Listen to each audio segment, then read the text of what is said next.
বন্ধুরা আর দেরি করবেন না, আপনার ঘর থেকে বেরোয় আসুন। ওদেরকে দরকার হলে অর্থনৈতিক ভাবে আমরা দুর্বল করে ফেলাবো। আপনার ঘরে আর বসে থাকবেন না, খালি বইয়ের আশ্রয় তলায় বসে থাকেন না। নিজের দেশকে সাফ তো করবোই, ওই পাশের দেশেও সাফ করবো। আপনার ঘর থেকে বেরিয়ে আসুন।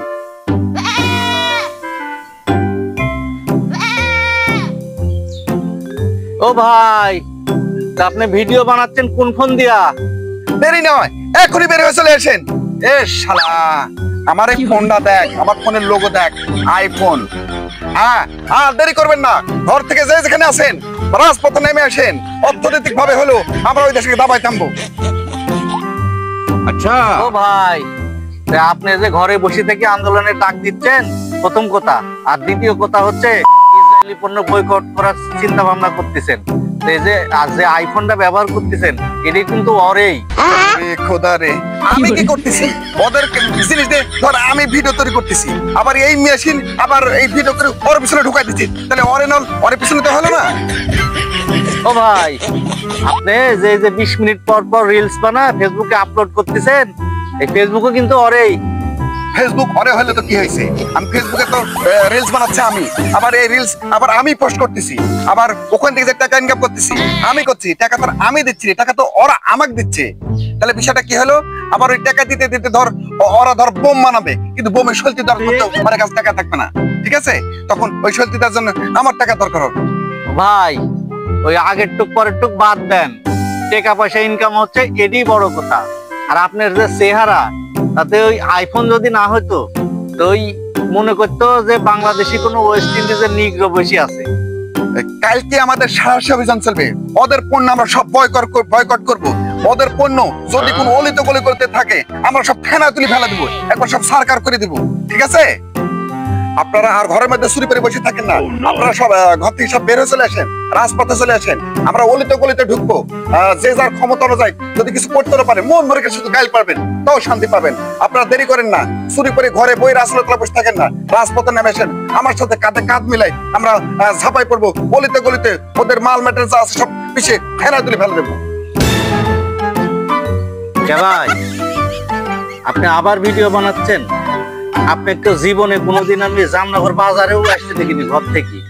আর এই যে আপনার ডাকে যে 2-4 জন আগলা পাগলা আসে, আসি ওরা ঠাপ ঠুপ খায় বাড়ি চলে আসে, মেডিকেলে ভর্তি থাকে, আপনি আবার ওরে কিয়া ভিডিও বানান? আমি পারি না, আর পারি না।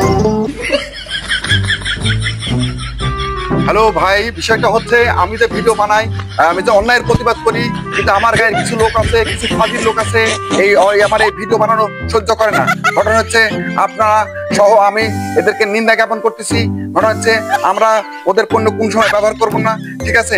আপনারা সবাই আমার সাথে কাঁধে কাঁধ মেলায় আমরা সবাই রাজপথে চলে আসবো। আপনারা ঘরের মধ্যে কেউ শুয়ে থাকবেন না। বিষয় হচ্ছে ভালো কাজ, কিছু গায়ের জাইরিয়া লোক আছে, ওরা এসব পছন্দ করে না, ওরা তো কিছু বোঝাই না দেশ সম্বন্ধে। আপনারা নিশ্চিন্তে থাকবেন, আমরা অন্যায়ের বিরুদ্ধে ছাপাই পড়বো, রুখে পড়বো। প্রয়োজনে আমরা রক্তে বাটি রক্ত দিব। প্রয়োজনে যদি না পারেন ইচ্ছে মতো এসে গালি দিবেন, কিছু না পারেন অন্তত মনের দিক থেকে শান্তি পাবেন আপনারা, ঠিক আছে?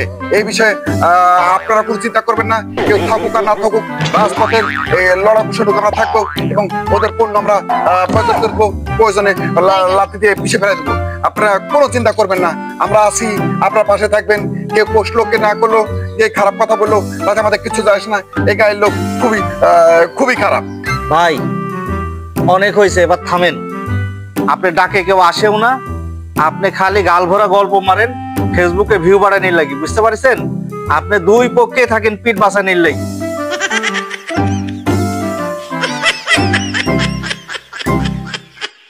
হ্যালো, আশা করি তোমরা সবাই ভালো আছো, কিন্তু মনে হয় ভালো নাই, আর আমিও ভালো নাই। বিষয় হচ্ছে ঘরের মধ্যে বসে থাকতে হবে না, ঘরে বসে থেকে ফেনা তুলে লাভ নাই। ফেনা তুলতে হবে আমার সাথে মাঠে মাঝে নামতে হবে। আমি কি করতে হবে? ওদের দেশে যে বোমা মারি সব শেষ করে দিচ্ছে, ওরা ভাত টাত খাইতে পারতেছে না, ওরা এখানে কি ঘাস ঠাস খাচ্ছে। আপনারা ঘরের মধ্যে বসে থাকবেন না, আপনারা আমার সাথে সবাই রাজপথে নেমে আসবেন। কি জন্য নেমে আসবেন আমি ডাকতেছি তাই, আপনারা রাজপথে নেমে আসবেন। আসার পরে আমরা আন্দোলন করব, প্রতিবাদ করব। আর হচ্ছে ওদের ওদের যে পণ্য টন্য আছে আমরা লাঠি মেরে সব নেটওয়ার্কে বাইরে ফেলে দেবো। আর যাদের ঘরে দোকানে যে গলিতে যে পণ্যগুলো আছে আমরা সব ভাঙে সব একবারে চাপা করে দেবো, এবার সেফা করে দেবো। আপনারা বসে থাকেন না, আপনার ঘরের মধ্যে বসে থেকে আর কোনো ফেনাতে লাভ নেই। আপনারা রাজপথে নামে আসেন, আমার সাথে কাঁধে কাঁধ প্রায়, হাতে হাত প্রায়, আমার হাত শক্ত করে কি জন্য শক্ত করবেন আমি ডাকতেছি তাই। আমার সাথে কাঁধে কাঁধ, হাতে হাত মিলে আমরা হচ্ছে প্রতিরোধ করে তুলবো, ঠিক আছে? আর এই ঘরের মধ্যে কখনোই বসে থাকবেন না, রাজপথে নামে আসেন। আজকে নামার দরকার নাই, আপনারা কালকে পরের দিন আসেন, আমরা রাজপথে নামবো। আমার বার্তা শেষ হলো।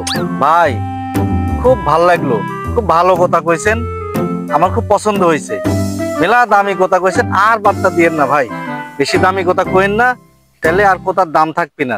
আর আপনি যে এতক্ষণ গরুর মতো চেঁচাইলেন, এই কথাগুলা তো আপনি আস্তে আস্তে বলতে পারতেন। সালপাল মানুষ তোর বুঝবি। বিষয়টা হচ্ছে ধর এই যে আমি এই যে ফেসবুকে যে এই ভিডিওটা করলাম, এখন ধর একটু কাটিং কুটিং করে ধর হচ্ছে আমি ফেসবুকে পোস্ট করবো। ধর এই পোস্ট দেখে অন্তত 200-400 কোটি লোক ধর বাংলাদেশের রাজপথে নেমে আসবে। তাহলে কি হলো? কার ডাকে আসলো? আমার ডাকে আসলো। তারা এখন ধর এই যে ভিডিও দেখার পর যে লোকগুলো 200 কোটি লোক আসবে, এই আন্দোলনে আমরা বৃহত্তর আন্দোলন গড়ে তুলবো, যেটা তোর মাথা ঢুকবে না। তুই সালপাল মানুষ, তুই এখান থেকে যা। তা ভাই আপনি যে বড় বড় বার্তা দেন, সবাই হুঁশিয়ারি দেন, মানুষের সচেতন করেন, তা আসলে আপনি কার পক্ষে বলেন তো? কার পক্ষে মানে? আমি সব সময় লিগেলের পক্ষে, ঠিক আছে? আপনি লিগেলের পক্ষে মানে? আমি দেখেছি আপনি দুই দিকই থাকেন, আপনি সুবিধাবাদ। আচ্ছা, যে আর্জেন্টিনা আর ব্রাজিলের খেলা হওয়ার মধ্যে দেখেছি আপনি এই হাত দিয়া ফোন ধরি কন আমি আর্জেন্টিনার পক্ষে, এই হাত দিয়া ফোন ধরি কন আমি ব্রাজিলের পক্ষে। আমি দেখেছি আপনি খুব সুবিধাবাদী লোক। রে শালা, এই গোটা দুনিয়ার লোকে আমি বোকা বানা ফেলাই, আর তুই আসছিস আমার জ্ঞান দিতে। যা তো, যা। হ্যালো, আপনারা এখনো ঘরে বসে আছেন? না, ঘরে বসে থাকবেন না। আপনারা ঘরে বসে হাতি খুন্তি, লাঠি বাঁশি, ওই চামচ যা আছে আপনারা সব রাজপথে নেমে আসেন। আপনারা ঘরে বসে থাকেন না, ঘরে বসে থেকে ফেনা তোলার কোনো কাজ নাই। আপনারা চলে আসেন, আপনারা রাজপথে আসেন, আমাদের আন্দোলন চালাই যাবো, সবকিছু করবো আমরা, ঠিক আছে? ভাই রাস্তার নামে কি করবি? রাস্তার নামি ওই যে ওরা বোম ফেলাবে, বোমের সামনে বুক এভাবে পাইতে দিবি, আর বোম বুকে বাইদি আটকে যাবি, তাই তো? আরে ভাই, মনে করো রাজপথে ধর সব নামে পড়ে যদি ধর ওই বোমের সময় যদি নাও যায়, হ্যাঁ, যদি মনের ইচ্ছা মতো 2-4-20টা গালি দেওয়া যায়, তাও তো আপনার শান্তি পাবে, ঠিক আছে? তা ভাই আপনি তো গালাগালি দিবেন নি বাংলা, ওই ওরা তো আর বাংলা বুঝে না। আমি পয়সা গেছি আমি পয়সা গেছি মাইন কাটছি